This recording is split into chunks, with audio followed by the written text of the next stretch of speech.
Hey everybody, Geek Alchemy here, doing a quick little video showing you what I'm doing with my colors. This right here is my annatto and sunflower seed oil. This right here is turmeric. You can see it's got a really nice golden color. And here is spirulina for my greens. This I'm trying out for the first time. This is madder root. It's supposed to turn a pink red in soap, so I'm crossing my fingers and hoping that works. I honestly have no idea what it's going to do. This glass is blue, so the color may not be is not what we see here. This is safflower in sunflower seed oil. It's supposed to be a nice light yellow color in the soap. And right here, I know this looks super red, so you're thinking it's going to be red in the soap. Actually, this is alkanet, and the way it reacts to the alkali, which is sodium hydroxide or lye, or potassium hydroxide if you're making liquid soap, this will actually turn a purple shade. Now, I've been told if you add enough of it, it will actually turn a very dark blue.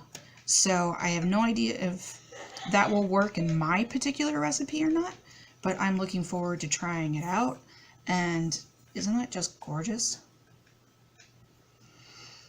So I realize these aren't the traditional colorants for soap, and I find that it's really hard to find colorants of any sort that most people would consider natural. Now, don't get me wrong, there are micas out there, and if you get naturally mined micas, problem is if you use naturally mined micas and not the synthetic kind, which most soap sellers make, natural micas often are along deposits of heavy metals. And obviously I don't want to put, even if it's at a very small trace, I don't want to put heavy metals into my soap, because, I don't know, that seems counterproductive when I'm going for a natural, clean soap here. I may eventually move into artificial micas, which man-made micas made to look like the real stuff, or ultramarines or something like that. But for now, I really want to get into my natural colorants. I really want to, sink my teeth into all these guys before I go forward and try micas. Again, I'm a little particular with the natural things, and I want to keep it that way. And yeah, I know I'm using fragrance oils, but all my fragrance oils are phthalate free, and among other frees. I just don't want to go that direction right now. Maybe I will move that direction in the future, but for now I'm sticking to these guys. I also use, where'd they go? I also use natural clays to color my soaps. I have yet to try the Moroccan red clay, but I've heard very nice things about that. This French yellow clay is actually one of the colors that I use to color my paladin soap. The other was a bit of turmeric infused oil. And what else do I have? Here's French red clay that I have a soap planned for in the future with this one. Oh, just in case you guys are curious, this is what alkanet looks like when it's in its powdered form. This is what the madder root looks like, dry. This is annatto. It will make a very nice orange color in soap. In fact, I've used it before. If you were on my old Facebook, you would see that when I was sharing photos of my soap creations, I had done an orange and white swirled, and that actually came from infused annatto oil. It came out beautifully. The alfalfa and spirulina I have used, as well as the French green clay in my squirrel soaps, and I find that spirulina sticks to a green better than the alfalfa does. The alfalfa kind of goes brown after a week or so. This is the turmeric.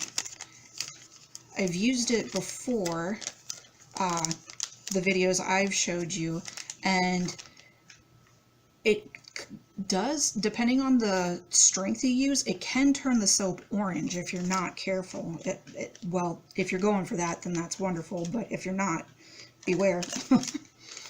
This is safflower. It does have a nice earthy red color to it, but it does turn the soap yellow.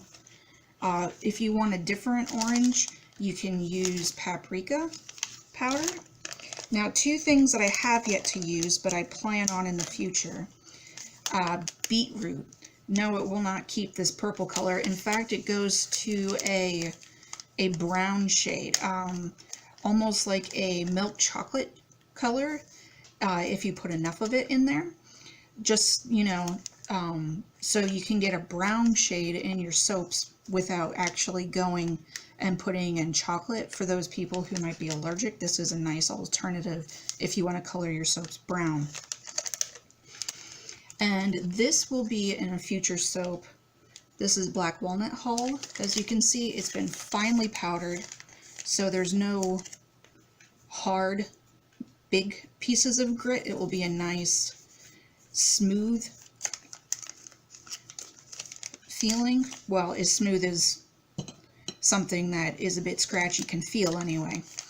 And this should keep the soap a brown shade. I have been told that it can give a slight purple cast to your soap. So we'll see when I finally experiment with my black walnut hull how far that goes. But for now, that's on the back shelf. If you guys have any questions about any of the colorants I currently have, or you have suggestions on what you would really like to see them go into, I'm all ears. I may not be able to do it right away, but I am definitely up for suggestions, and I like your feedback, guys. So, you know, please comment down below or visit me on Facebook and comment there. And I hope you guys have a soapy, geeky day. For those of you enjoying Comic-Con, I'm super jealous because there's no way I could afford that sort of flight, let alone the trip and all the goodies I would insist on buying. Anyway, I'll talk to you guys later. Bye.